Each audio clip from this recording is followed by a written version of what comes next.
Emerging technologies like artificial intelligence present new opportunities to make our financial system more secure, inclusive, and efficient. They also present new risks, if not mitigated, can be a threat to consumers and the U.S. economy.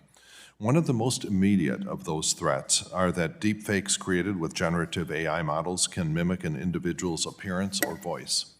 This makes scammers much more convincing and makes it harder for financial institutions to verify the identities of their customers.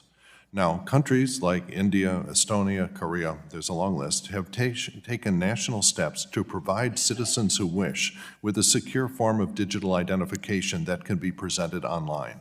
A secure digital ID, biometrically synced to your smartphone, allows individuals to remotely verify that they are who they say they are, saving costs, reducing likelihood of fraud, and to allow individuals to defend themselves against deepfake identity fraud.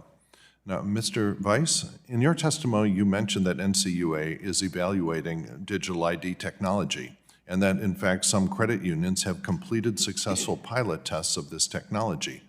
Could you describe the experience of the credit unions that you referenced? For example, were the credit unions able to streamline the process of onboarding new members? And again, I'd be reporting what they've reported to me, but it gives them a secure method to identify and certify someone's identification, and it reduces the time to onboard. Yep. So if this, for example, if this was in place during COVID, when we had to onboard massive numbers of unbanked customers, but the customers had a secure digital ID, would that have been a big improvement in our response to COVID? One of the things that I was very amazed with during the COVID period of how advanced technology had to become to be able to offer financial services to individuals. So as long as the tool is used properly, it could have been a help. Mm-hmm. Now, the mobile ID rollout in the United States has been fragmented, with some states moving much faster than others to adopt the technology. Have you identified any barriers that are keeping states from adopting this technology? And do you see a use in national standards to promote this? That would be a state decision that the NCUA wouldn't be involved with, but definitely pointing to NIST, and the standards have been established by NIST on the digital identification. Yeah. Do any of our other witnesses have any comments on this area, the utility of a national standards for a secure digital ID provided by states? No one's jumping for the microphone? Okay. Ms. Epstein, several states, including Arizona, Colorado, Maryland, and Georgia, currently issue mobile IDs attached to their smartphone. Has the CFPB received any requests from financial institutions regarding the use of the mobile ID for identity verification in consumer finance? I'm not aware of any particular requests. Okay, and then do you believe that a secure digital ID might protect consumers and save them time when addressing areas, such as consumer online transactions and so on? I think we have certainly seen in our consumer complaint database and other forms that scammers and other types of identity theft continue to be issues throughout. So to the extent that that would be helpful, but I don't have any particular specific things. Okay. Say hello to Australia's digital ID system. It's a straightforward, safer way of verifying who you are online, putting you in control of your information and providing a secure and convenient way to access online services. I also think this issue to do with the technology and the digital infrastructure, I just want to emphasize how important I think that is. Because in the end, you need the data. You need to know who's been vaccinated and who hasn't been. Some of the vaccines that will come on down the line will be multiple. There'll be multiple shots. So you've got to have, for reasons to do with the healthcare more generally, but certainly for a pandemic or for vaccines, you've got to have a proper digital infrastructure, and many countries don't have that. In fact, most countries don't have that. For example, in cash, we don't know, for example, who's using a $100 bill today. We don't know who is using a 1,000 peso bill today. A key difference with the CBDC is that central bank will have absolute control on the rules and regulations that will determine the use of that expression of central bank liability. And also, we will have the technology to enforce that. Those two issues are extremely important, and that makes a huge difference with respect to what cash is. The plan is outlined in 3 new policy briefs from the UN titled A Global Digital Compact, Reforms to the International Finance Architecture, and the Future of Outer Space Governance. Outer space governance, you say, Rita? Well, the policies outlined are very similar to certain World Economic Forum ideas. And I quote, should I do the Klaus Schwab voice? Oh, why not? Digital IDs linked with bank or mobile money accounts may improve the delivery of social protection programs. Was that Klaus? That was Klaus. Like Klaus, yeah, I wonder if they mean social protection programs like, oh gosh, I don't know, maybe this one. Canadian Prime Minister Justin Trudeau invoking emergency powers against the truckers who are protesting vaccine mandates. Banks can now freeze their personal accounts, the accounts of anyone linked to the Freedom Convoy. The Canadian banks the ability to freeze bank accounts without a warrant of anyone participating in this road blockade, as well as anybody funding it. And if trucks are blocking the road, they can suspend the insurance. So I take a vitamin every morning. What if I could take vitamin authentication? What?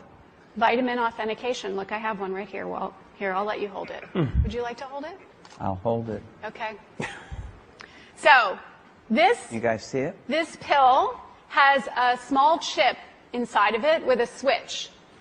It also has what amounts to an inside-out potato battery.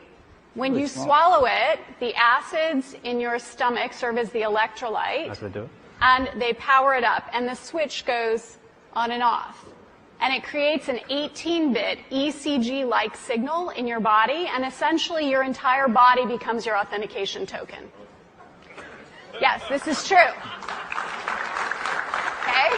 Okay, but Okay, so wait. So it's really true. So what this means is that becomes my first superpower. I really want this superpower. It means that my arms are like wires, my hands are like alligator clips. When I touch my phone, my computer, my door, my car, I'm authenticated in. First superpower. Like, I want that. First off, a video. It's going to make you see the future and understand a wonderful future where we can use brainwaves to fight crime, be more productive, and find love. Let's roll. Sensing your joy, your playlist shifts to your favorite song, sending chills up your spine as the music begins to play. You glance at the program running in the background on your computer screen and notice a now familiar sight that appears whenever you're overloaded with pleasure, your theta brainwave activity decreasing in the temporal regions of your brain. You mentally move the cursor to the left and scroll through your brain data over the past few hours. You can see your stress levels rising as the deadline to finish your memo approached, causing a peak in your beta brainwave activity right before an alert popped up, telling you to take a brain break. Your mind starts to wander to the new colleague on your team, whom you know you shouldn't be daydreaming about, given the policy against intra-office romance. But you can't help fantasizing just a little. But then you start to worry that your boss will notice your amorous feelings when she checks your brain activity and shift your attention back to the present. You breathe a sigh of relief when the email she sends you later that day congratulates you on your brain metrics from the past quarter, which have earned you another performance bonus. When you arrive at work the next day, a somber cloud has fallen over the office. Along with emails, text messages, and GPS location data, the government has subpoenaed employees' brainwave data from the past year. They have compelling evidence that one of your coworkers has committed massive wire fraud. Now, they're looking for his co-conspirators. You discover they are looking for synchronized brain activity between your coworker and the people he has been working with. While you know you're innocent of any crime, you've been secretly working with him on a new startup venture. Shaking, you remove your earbuds. What do you think? Is it a future you're ready for? You may be surprised to learn that it's a future that has already arrived. Everything in that video that you just saw is based on technology that is already here today. Artificial intelligence has enabled advances in decoding brain activity in ways that we never before thought possible. After all, what you think, what you feel, it's all just data. Data that in large patterns can be decoded using artificial intelligence. We're not talking about implanted devices of the future. I'm talking about wearable devices that are like Fitbits for your brain. The newest way to monitor attention is through a device like this one. These are ear pods that are launching later this year. These ear pods, much like the video you watched earlier, are ear pods that can pick up brainwave activity and tell whether or not a person is paying attention or their mind is wandering. Okay, well, you might think, fine, but even if we can tell whether a person is paying attention or their mind is wandering, you can't tell what they're paying attention to. You would be wrong. It turns out that you can not only tell whether a person is paying attention or their mind is wandering, but you can discriminate between the kinds of things that they're paying attention to. Whether they're doing something like central tasks, like programming, peripheral tasks, like writing documentation, or unrelated tasks, like surfing social media or online browsing.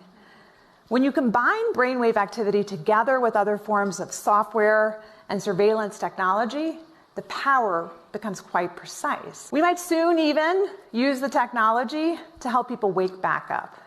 This is a haptic scarf that MIT Media Lab has developed, which uses brainwave technology in a responsive way to give a person a little buzz, literally, when their mind starts to wander, to help them refocus and hone their attention. I think what is going to happen in the future is the dictators will find, as the old saying goes, that you can do everything with bayonets except sit on them. That if you want to preserve your power indefinitely, you have to get the consent of the ruled. And this they will do partly by drugs, as I foresaw in Brave New World, partly by these new techniques of propaganda. They will do it by bypassing the sort of rational side of man and appealing to his subconscious and his deeper emotions and his physiology even, and so making him actually love his slavery. I mean, I think this is the danger, that actually people may be in some ways happy under the new regime. In other words, you're sitting there doing something utterly miserable that you should despise with every fiber of your being, but your brain is sending you hormones and electrical signals saying you're having a great time. You're having a blast. That's the next step of the brain interface.